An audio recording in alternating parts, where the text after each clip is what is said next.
Well, good morning from the crew car. It's very early Tuesday morning. It's 3:30 and we've just gotten Joe back on the bike after a really productive 3-hour sleep stop.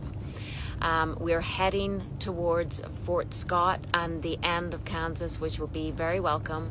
There's very low wind, if any wind, this morning, so we should get a straight shot out of Kansas, and he will be so glad to get into Missouri, where we have rolling hillside and more green. It'll be more familiar landscape for Joe. He put a great effort in yesterday. It was a very challenging day, as you all know, but in the end, a very productive day, and a day that he was able to put the race in context for himself, find a way to move forward, and I think that's been terrific for his confidence overall. He's looking very, very good on the bike, and he ended yesterday with a 3-hour segment of being very strong on the time trial bike.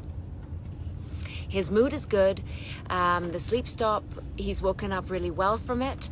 He's looking really strong on the bike right now. So my feeling is he's wanting to take the confidence he arrived at, the place of confidence he arrived at yesterday, and carry it forward into the road today. So we'll be managing that piece of it very carefully and making sure that he stays within a speed that he can feel strong within. That's going to be vitally important.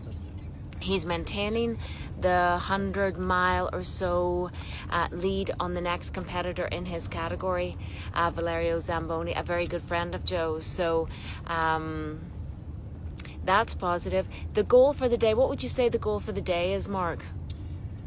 I'd say get to the river, get to the Mississippi River where the familiar terrain begins, and do it with a comfort that will allow him to shine and show his real skills when the hills start turning up.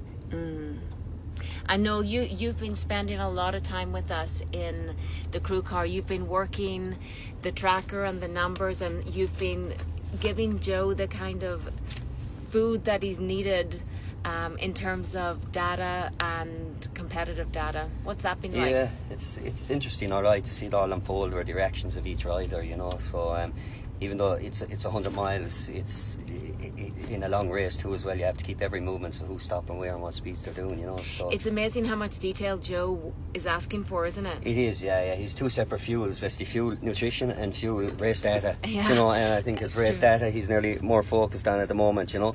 But he's still fueling away, and that all good, you know. But he's mosing away now after he stopped, you know. So we've a rider about 4.5 miles up the road, which will give more motivation for two of the riders to keep going, you know. And once daylight comes, it's a different story.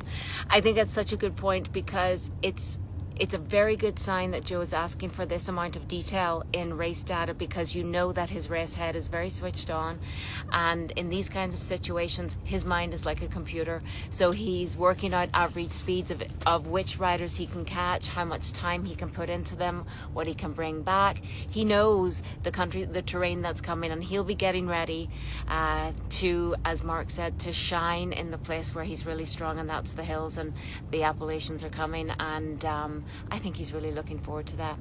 So that's and I can see the next rider in front of us. What great motivation to have after just getting on the road. And he's going to call us up to, let's see.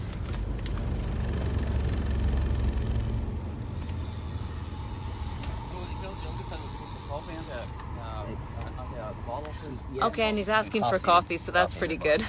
So I better get onto that. There'll be more updates throughout the day, guys, so stay tuned. All your messages from yesterday did get through to Joe, and were overwhelming and positive, so thank you so much for that. We all feel that yesterday was a pivotal day for us when it comes to performance, and it's pivoted in the right direction, and of that we are grateful.